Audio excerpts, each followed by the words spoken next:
Next है बेटा हमारा कूलाम्स लॉ, COULOMBS लॉ।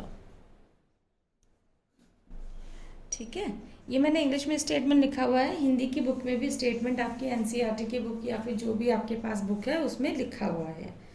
देखिए कूलाम्स लॉ में क्या कहते हैं कूलाम्स, वो ये कहते हैं कि मान लो कोई भी दो चार्जेस हैं, एक Q1 है और एक Q2 है।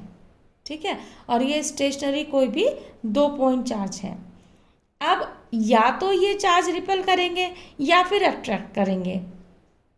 तो कोई भी दो चार्ज स्टेशनरी चार्ज, ऐसे चार्ज जो या तो रिपेल करें या फिर अट्रैक्ट करें, उन दोनों में एक दूसरे पर फोर्स लगता है जो कि डायरेक्टली प्रोपोर्शनल होता है इन दोनों के प्रोडक्ट के। यानी कि जो चार्जेस हैं उन दोनों चार्जेस के प्रोडक्ट के प्रोपोर्शनल होता है, और जो इनके बीच में डिस्टेंस होता है से R, उसके स्क्वायर के इन्वर्सली प्रोपोर्शनल होता है।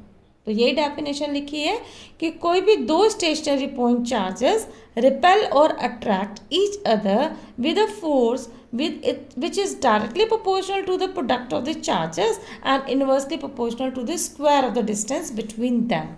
कि कोई भी दो चार्जेस हैं उन दोनों की तो प्रोडक्ट यानी कि मल्टीप्लाई के प्रोपोर्शनल होगा, और जो इसके बीच में डिस्टेंस है उसके स्क्वायर के इन्वर्सली प्रोपोर्शनल होगा।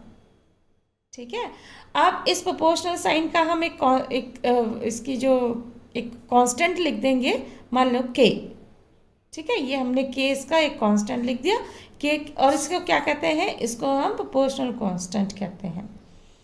ठीक है, अब ये जो k है, ये k बराबर होता है 1/4πε0 के।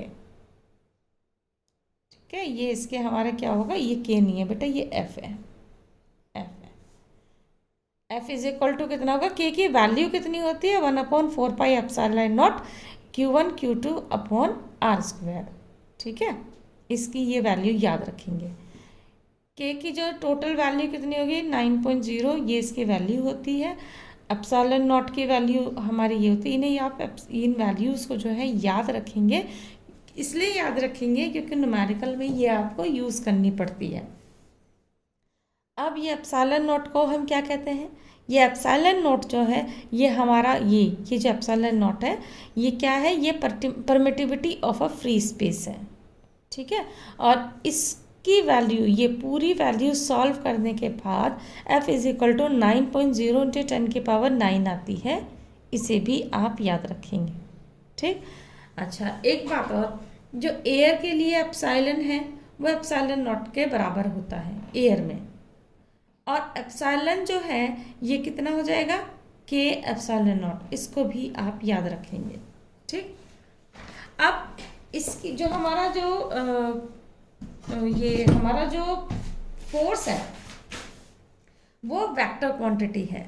तो इसके लिए बेटा मैं ये कुछ चीज़ आपको समझाना चाह रही थी। ये देखिए, इसमें आगे आपके काम आएगी ये।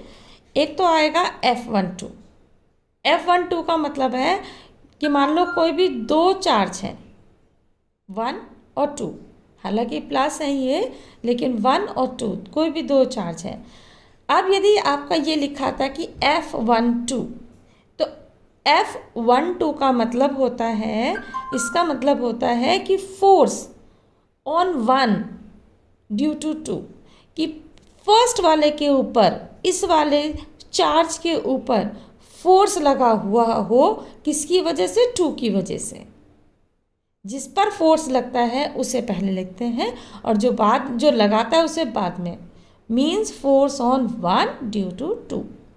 यदि 2 1 लिखा हो, इसका मतलब क्या है, कि इसका मतलब है कि मीन्स फोर्स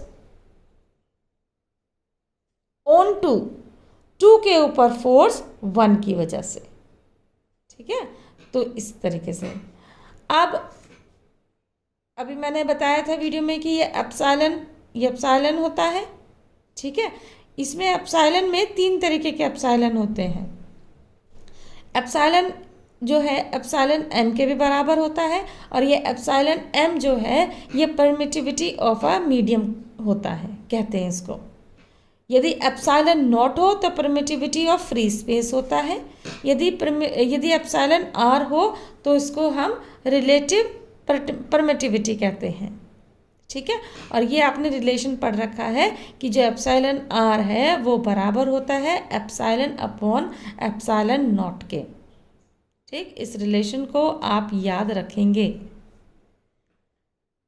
अब एप्सिलॉन नॉट की वैल्यू मैंने अभी बता दी, इतनी होती है। एप्सिलॉन आर मेटल के लिए, एप्सिलॉन आर यानी कि जो रिलेटिव परमिटिविटी है मेटल के लिए, इसकी जो वैल्यू होती है वो कितनी होती है, इन्फिनिटी होती है। और एप्सिलॉन आर फ्री स्पेस के लिए वैल्यू कितनी होती है, 1। तो ये बातें आप याद रखेंगे बेटा।